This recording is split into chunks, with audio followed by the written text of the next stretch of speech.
Welcome back to the show where we run you through all the Dolphins news you need to know about. After you get to the news you need to know about, we run you through the fan Q&A where we answer fans' questions. Actually, there's a lot to talk about in today's show. I didn't think there would be, but yeah, man, there's a lot to break down. The off-season's hard, not a lot going on, but for this episode, I think we have a good amount to talk about. A lot of exciting news, too. So we're going to get through some of the quick stuff, and then we're going to get into some of the meat and potatoes of some of the OTA stuff and minicamp stuff. This first news story comes from Pro Football Rumors. Ryan Fitzpatrick is planning to retire. It is official. He is retiring. I just wanted to throw this in here really quick. Obviously, Fitzmagic. A lot of memorable moments in Miami. The helmet throw. A lot of really high. I mean, when you look at some of the numbers he put up as a Dolphins quarterback, it was definitely probably some of the best numbers we've seen since Chad Pennington, and maybe the Tannehill 2016 year. We finished top 10 in passing yards one year. I think we were 9th in 2019. We were pretty high in 2020 when we won 10 games. Fitz had a really, really nice career in Miami. You could probably argue that he should have just played the entire 2020. I think if we could go back in time and just tell Brian Flores, the worst thing he ever did in Miami was just the way he handled the offense and the way he handled the quarterback situation. Even looking back on it, Tua was coming off the terrible hip injury. He clearly physically, if you go back and look at his rookie year, wasn't ready to play. And Fitz should have just played all the games. I definitely think we probably would have won the Denver game for sure. I think we would have won more games that year. Fitz was that good. He really, really was. I think we could have easily been an 11-win team in 2020 if he played the entire year. And he was just a great Dolphins quarterback. I honestly would probably, especially if he was able to start the entire 2020 season. And I wonder who we would have played in the playoffs that year. If somebody could look that up. And maybe let me know in the comment section below. I don't have that information in front of me. But I don't know. That team was a good team. Good, had a lot of nice veterans on it. My point is, Fitz could have even had a better tenure in Miami than he did. He really could have. He could have had a little bit more of an impactful run in Miami if things were handled the right way. And he was underrated, man. Really fun to watch as a fan. Had a really, like I said, played really good football his time in Miami. I mean, the Gillette Stadium, we hadn't beat the Patriots in over 10 years. I think it was 11 years. And we finally beat them. And that was Fitz. And obviously Tua followed that up with his own victory the next year. So Fitz is, he'll always have, I think, a special place in Dolphins fans' hearts. And again, some of the best quarterback play that we've seen over the last 20 years since Dan Marino retired. So shout out to Fitzpatrick, Fitzmagic. A lot of great memories as a Dolphins quarterback. This is another quick one that I wanted to get through here. Dolphins likely to use Connor Williams at center. Again, this comes from Pro Football Rumors. This is also via Barry Jackson of the Miami Herald. Where is this quote? Williams said Thursday it's really likely he plays center in Miami. He said this to the Miami Herald. So I just wanted to throw this in here. It's not like significant news. It just makes me wonder what they're gonna do with Michael Dieter, who I thought had a nice year at center last year. Maybe they don't think he's a good enough athlete in the system because the center obviously has a lot on his plate in the Shanahan offense. And it does require you to be a little bit more athletic. And obviously Connor Williams is a better athlete than Michael Dieter. So maybe that's why they are kind of going away from the Dieter situation. But it definitely, opens up a lot of different holes and possibilities for what the heck is the offensive line actually going to look like. Terrell Armstead has not been participating in any off-season workouts so far, whether that's minicamp or voluntary OTAs. He hasn't been involved in any of it. So we haven't seen the offensive line really come together. And, and because of that, I think you've seen a lot of reports. Again, this is June football. This is not even real football yet. This is hats and t-shirts. This is basically like pro days, for God's sakes. This is not real football yet. And again, like I said, even some of our best players haven't been played, and that's by choice. Teron Armstead has obviously been around the building, but Mike McDaniel doesn't want the veterans to be involved in some of this stuff, so which I think is a good thing. So my point is, we haven't really got to see the offensive line play together yet, and I think you've kind of heard some things come out of some of the beat writers and stuff like that saying, oh, well, the offense has kind of been struggling. Obviously, they're learning a new offense. The offensive line hasn't come together yet, and the defensive line has kind of had their way with the offensive line. I would definitely, I would not put anything into that yet until we get into training camp, when all the guys are together and everybody has their position, because clearly not everybody knows where they're playing yet. But it'll be really interesting to see that. At least we know that Connor Williams will most likely be the center, at least according to the Miami Herald here, and that was directly from Connor's mouth. But we'll see. It's very interesting. There's a lot of versatile offensive linemen on this team, a lot of different possibilities for that. So it'll be interesting to see how that shakes out by the time we get to training camp. I think that's it for the quick stuff. We can kind of get into some of the more OTA, some of that stuff. Okay, here's another quick one. I forgot about this that I have up here.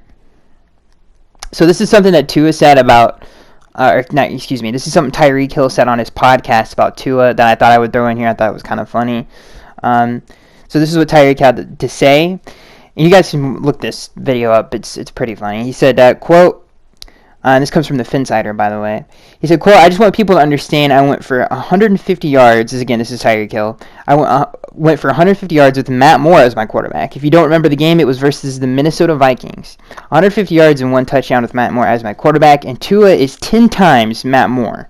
I love Matt Moore, but Tua is 10 Matt Moores.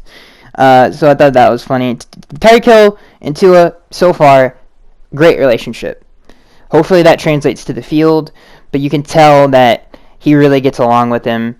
There's been a lot of social media stuff with those two since he signed here, and it's been great. And Tyreek Hill has been really, really I think surprising a lot of people in the building, which leads us to this next quote, which I thought was very interesting. This is what Chris Greer had to say to SiriusXM in an interview about Tyreek Hill and his arrival in Miami, which I thought I would throw in here too.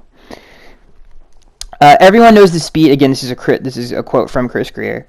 This is what Chris Greer had to say. He says, everyone knows the speed and what he does. A phenomenal athlete.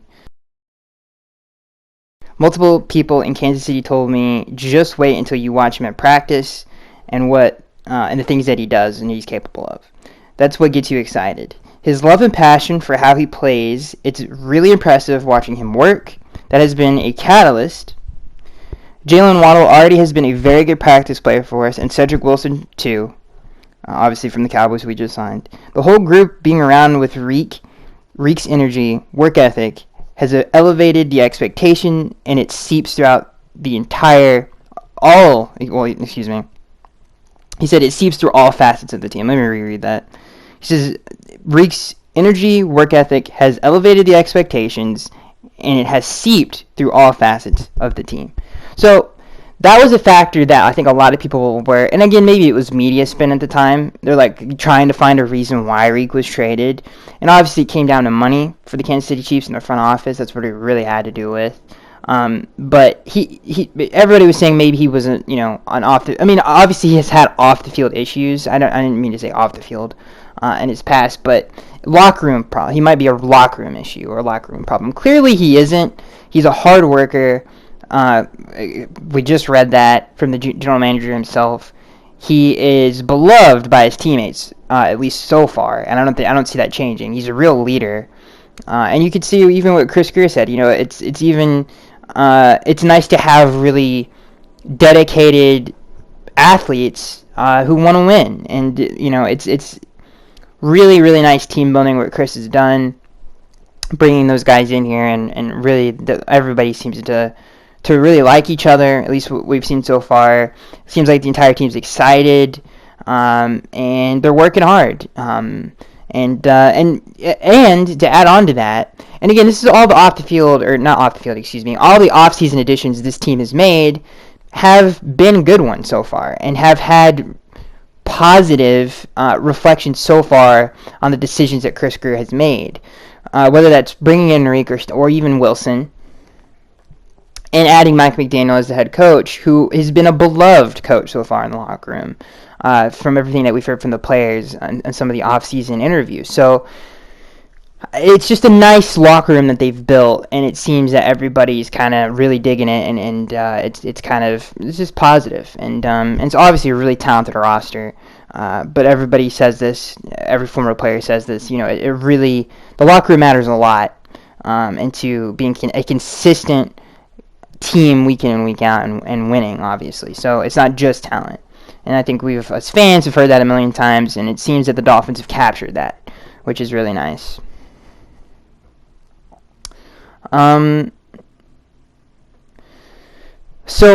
Let's start here. So before we get into some OTA stuff, I wanted shout out to the Finsider, by the way, who's killing it on the Orange Jersey tracker, which has been a phenomenal idea by Mike McDaniel. If you're not familiar with the Orange Jersey reward, it's the Dolphins coaching staff gives it to the best player of that particular practice. So it's basically the MVP of the practice.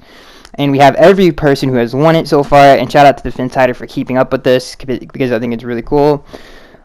So, the first, and we'll just run through it again, the first OTA practice winner was Jalen Phillips. The second OTA best practice winner was Tua. The third was Zach Sealer. The fourth was Christian Wilkins. The fifth was Robert Hunt. The first minicamp best practice player was Elandon Roberts. The second minicamp best practice winner was Javon Holland. And then the sixth, Tyreek Hill. Seventh, OTA, Raekwon Davis. So those are all 7 of your Orange Jersey winners so far. Jalen Phillips, Tua, Zach Sealer, Christian Wilkins, Robert Hunt, Elandon Roberts, Javon Holland, Tyreek Hill, and Raekwon Davis have all won the Orange Jersey. In terms of patterns, I would say defensively, obviously, it's actually, let's see, the defense is winning so far in terms of the Orange Jersey tracker. And that has been a theme so far this offseason, is the defense has gotten off to a really, really, really, really good start, which leads us into some off-season June observations, ladies and gentlemen. Some of the things that I have read and kind of made notes of have kept up with, obviously for the show, that I've noticed. So this is the last and most recent practice that was open to the public, so we'll run through this really quick, and then we'll get into some of the things that I've noticed so far, and some of the practices and stuff. So again, this is the last practice that was open to the beat writers and the public, and this is what they saw. This comes from Sports Illustrated. Tyreek Hill was not there, so in case you guys are wondering, he's not going to be a part of this, unfortunately. So Tua Tagovailoa did have again, this is from the article, did have a long touchdown pass during team drills, a 59-yard completion to Cody Core. So there's a little bit of a Tua highlight for you. Here's a Tua low light. Tua had his pass intercepted by linebacker Duke Riley that was intended for Hunter Long, and it was a 60-yard pick six. Overall, Tua completed 6 of 8 passes after starting 6 of 6 with a touchdown and interception. His best completion was down the left sideline to Savon Ahmed, who beat rookie linebacker Channing Tindall on a wheel route. Teddy Bridgewater also had a long pass on the last play of practice, but it came after Sam McGlavin could have sacked him, but he stopped because this was practice.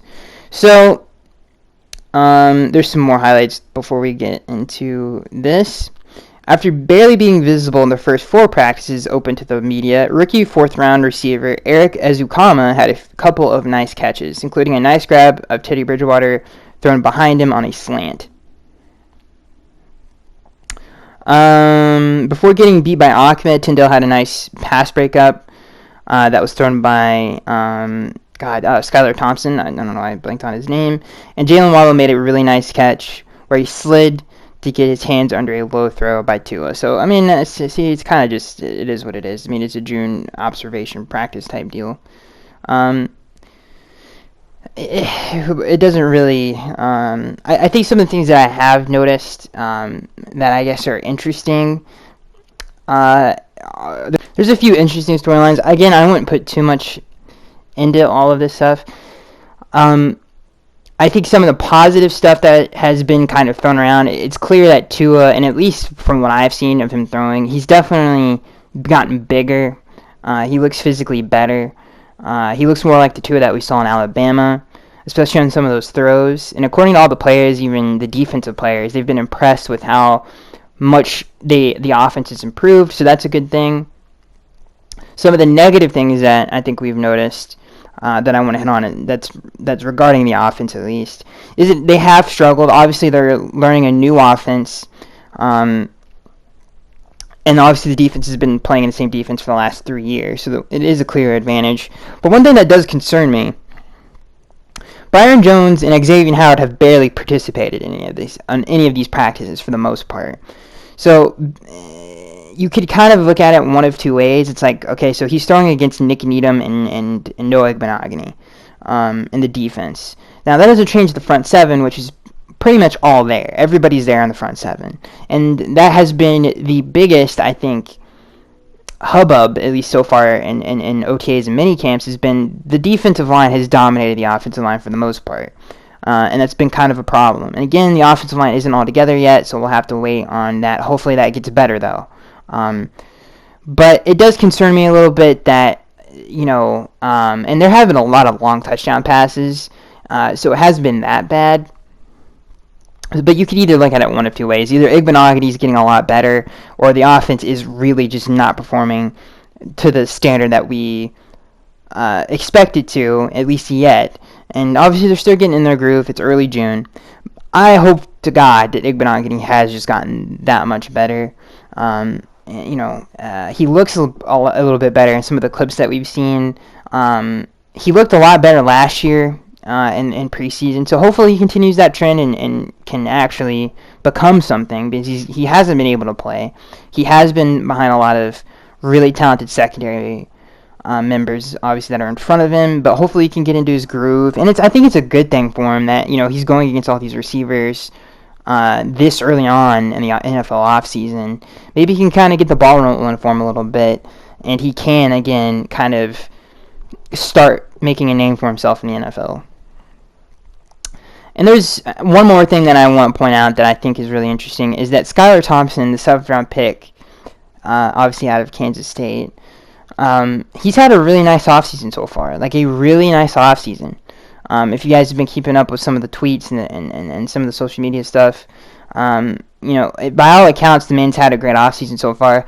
Really fits the offense that Mike McDaniel is going to run. He's a big quarterback, athletic, so he can do some of the bootleg stuff.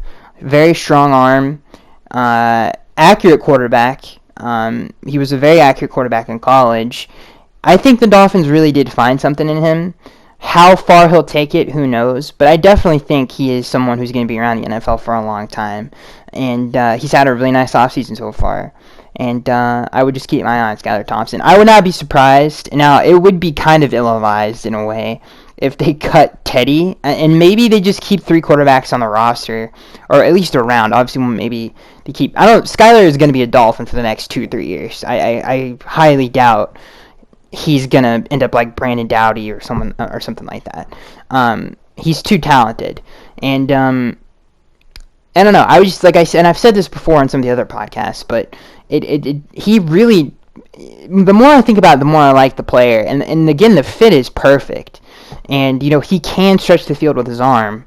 Because he does have a strong arm. He's athletic, like I said. He can get on some of those bootlegs. So I don't know. Maybe he can beat out Teddy Bridgewater. The only thing that's holding Skylar back is obviously experience. He did play a lot of college football. He's... So I don't know. He ran a pro-style offense in college as well. I don't know. It's going to be interesting to see. I hope he does beat out Teddy Bridgewater. I'm rooting for Skylar. I don't think anybody likes Teddy Bridgewater anyway. Especially how he made his debut in Miami wasn't very... it wasn't great. So, yeah, that's it. I think we pretty much hit on everything that I wanted to hit on. trying to think if there's anything else. I'm very happy from the stuff that I've seen from Tua. This offense is just going to be so fun to watch.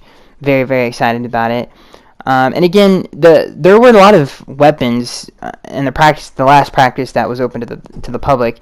Mike Gesicki wasn't there. Durham Smythe wasn't there. Obviously Tyreek Hill wasn't there. There's a lot of offensive players that did not participate in that last practice open to the public. So don't put too much stock into the June stuff on offense. I think it shouldn't be talked about a lot. I think the only positive thing that I just hope Igbenogany can kind of just keep that momentum going. Because if not, he's going to be one of the worst first-round picks in Miami Dolphins history. But hopefully he can kind of get it going a little bit. He is a talented player, big physical corner. Just hasn't had, really, just hasn't found his place in the NFL yet. So that's this 20-minute news segment, man. That was pretty nice. I think we've hit it all. So let's get into the fan Q&A here. Sorry, it's just things kind of bugging out. So this first question comes from TR3MC. He says, "Hey Skaggs, do you think the coaching will be different if Miami takes a step forward or backwards this year? Do you think the coaching will be different?" Oh, excuse me, I read that wrong. He said, "Will the coaching be the difference if Miami takes a step forward or backwards this year?" Yeah, I think. No. Okay. So there's three, I would say, possibilities that could turn the Dolphins season into not such a great one. Number one would be Tua. If he doesn't progress and he is stagnant in his play and doesn't turn into the quarterback that I think he can become and the quarterback that I thought he could be coming out of college, then that's not going to be good. The other thing is injuries to the offensive line. If Terron Armstead, I don't even want to say it, let's say he gets hurt significantly, that's a big deal. And then I would say the third thing is, I'm trying to think. I just hadn't. I guess it would be that's really it, actually. I think it would just be injuries.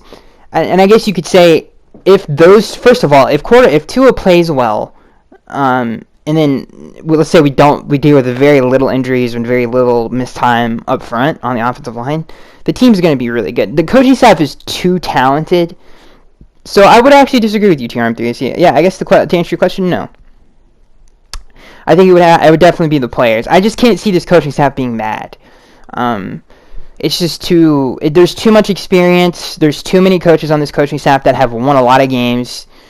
There's too many people who know what the heck they're doing on this coaching staff. So it would have to be the performance of the quarterback and or injuries to the offensive line, I would say. And if they can't, and again, the offensive line itself has to take a step forward.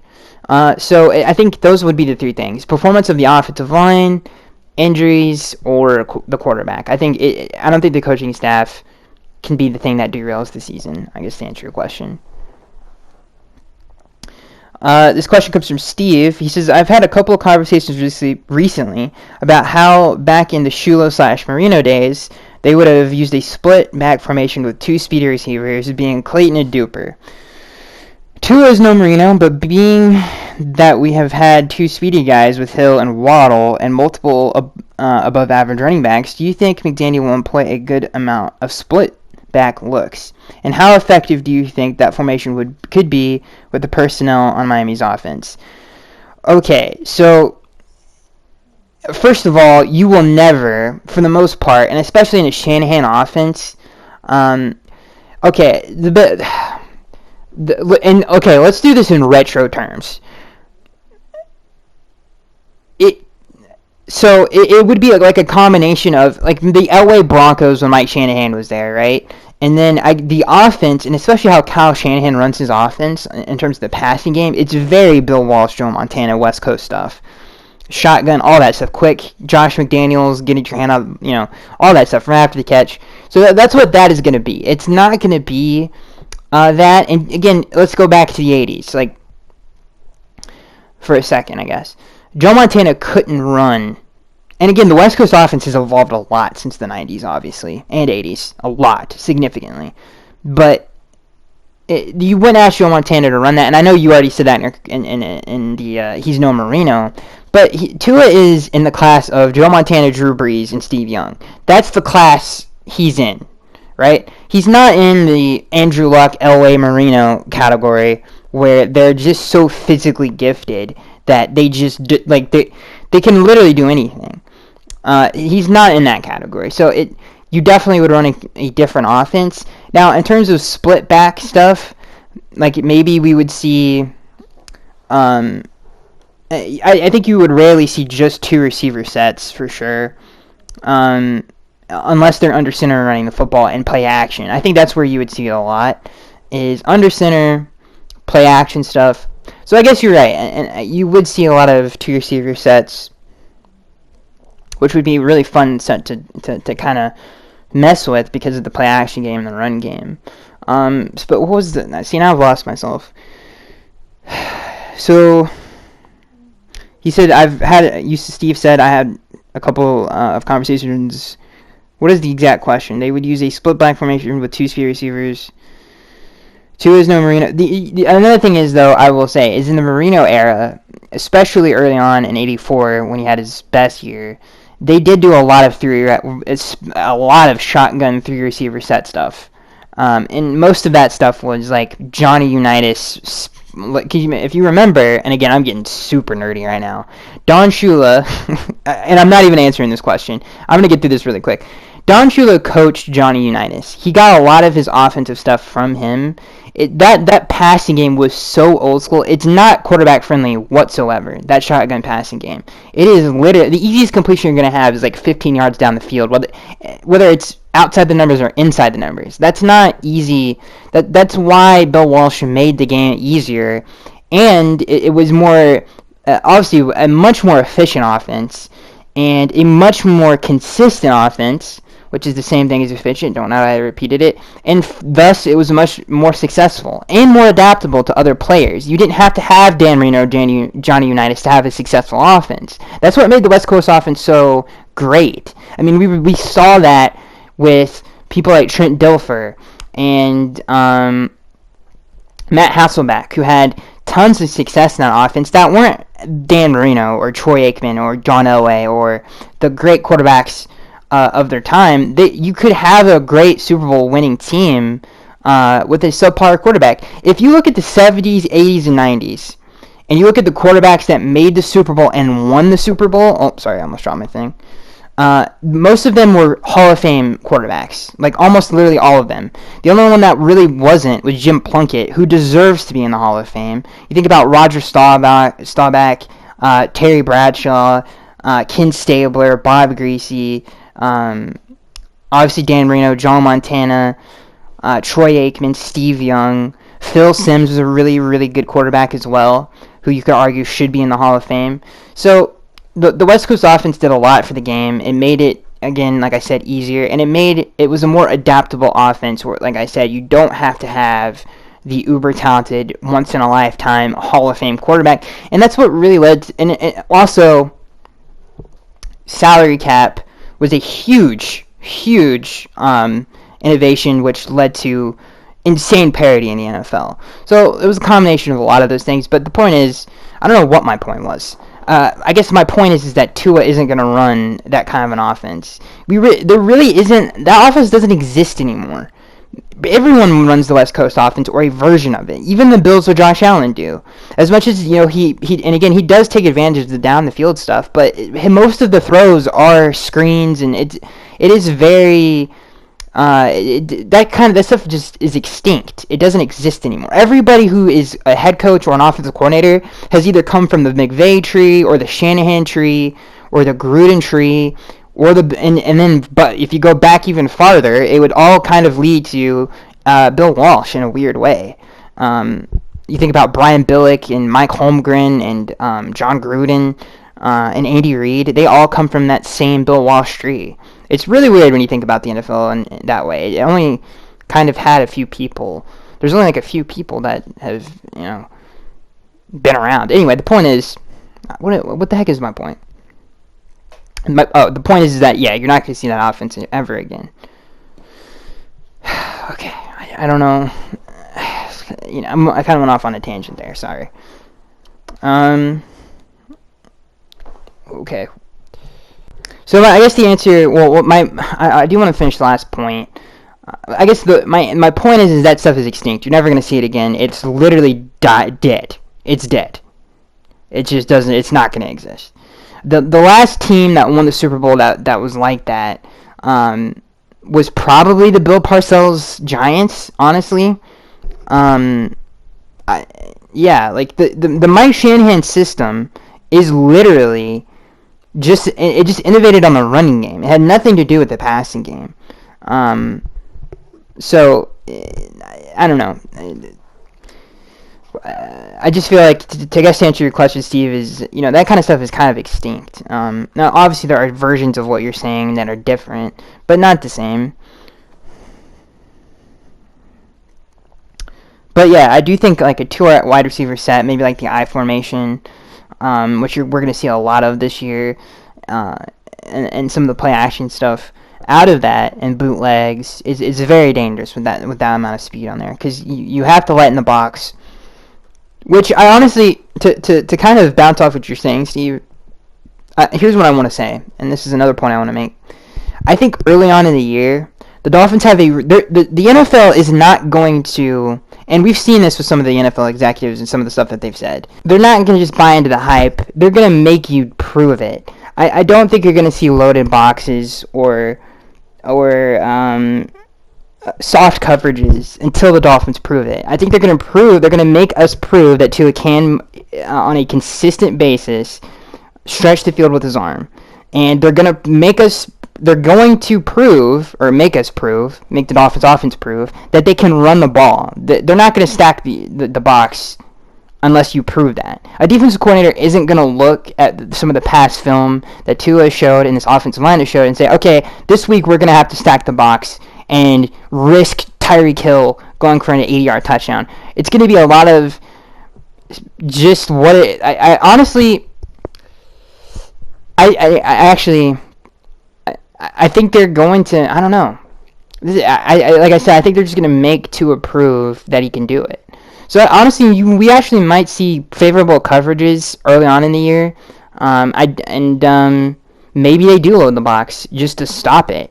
And just to say, hey, Tua, you're going to have to prove that with a collapsing pocket, all that kind of stuff, blitzing, that you can beat it. So I think early on in the year, like I said, I think the Dolphins are going to see favorable matchups. I know that sounded really confusing because I kind of just went against my own point. But just kind of erase everything I just said before that. Like I said, I think other NFL defenses are going to... like I said, make the offense prove it. I think we are going to see a lot of favorable looks early on in the year, which is going to be fun to watch to see if Tua can prove the entire league wrong. So yeah, it was kind of a jumbled mess, but so let's answer one more question. This next question comes from Steve. He says, it now seems as if Connor Williams is going to be the Dolphin center. His penalties were high last year, but average the past 3 seasons before that. Connor has also had issues snapping the ball, but I think that's something they can fix with reps. And since he's been a guard all of his career, he just now is getting those reps consistently. It doesn't really matter what word you use there. And I think he's going to work out as a center. What do you think about him transitioning to center, and how much do the snaps and penalties worry you? Well, obviously he's had kind of a rough start with some of the snaps, at least some of the stuff that we've heard of from the beat writers in practices. It doesn't really concern me. I think since he is starting at center so early on in the offseason, that stuff is going to be like second nature to him by the time the regular season starts. So, and the penalties don't really worry me either. And I can't remember exactly where he ranked, and this is something that people reference all the time, which is Pro Football Focus, I think it is what it's called. I'm more of like watching the player play than just relying on it from an analytical perspective, I guess. But Connor ranked pretty high. He was like 13 or 12 in terms of all guards. He was in the top 20. And I don't think a Dolphin. There was like all of our guards were like in the 70s, 60s, and 50s. So Dolphins fans can say that, but whether either way you slice it is a significant upgrade from what the Dolphins had, if you know what I'm saying. And I'm not saying that about you, Steve, because it is still something to wonder. But I think I've always liked Connor Williams as a player ever since he was coming out of Texas. I think he's had a good career. He's been a good interior offensive lineman, much better than most of the players that we've had here in the last 10 years. And I think he's going to do fine. I think his athleticism is going to obviously transition. The transition will be a little bit easier for him. He fits there better than Michael Zeter does.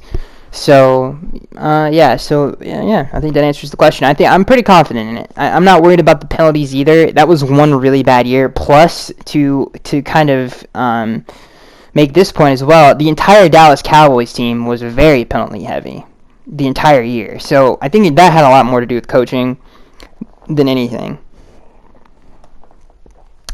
It wasn't just Connor Williams. It was a lot of the Dallas Cowboys players. So, yeah, to answer your question, Steve, I think the transition will go fine. I think that's it. I think that is it. I think we'll stop there. I'm sorry for the jumbled answer question, or the answer to the duper question. It's just a different game. You can't compare those two things. You'll never see stuff like that again. And yeah, it is what it is. Like the game was much different back then in a lot of different areas. Obviously, the rules were different. There was a lot that was different. So yeah, that's it. And again, I do want to make this point, and because I just did a terrible job expressing it. But I definitely think the Dolphins are going to get favorable looks early in the year.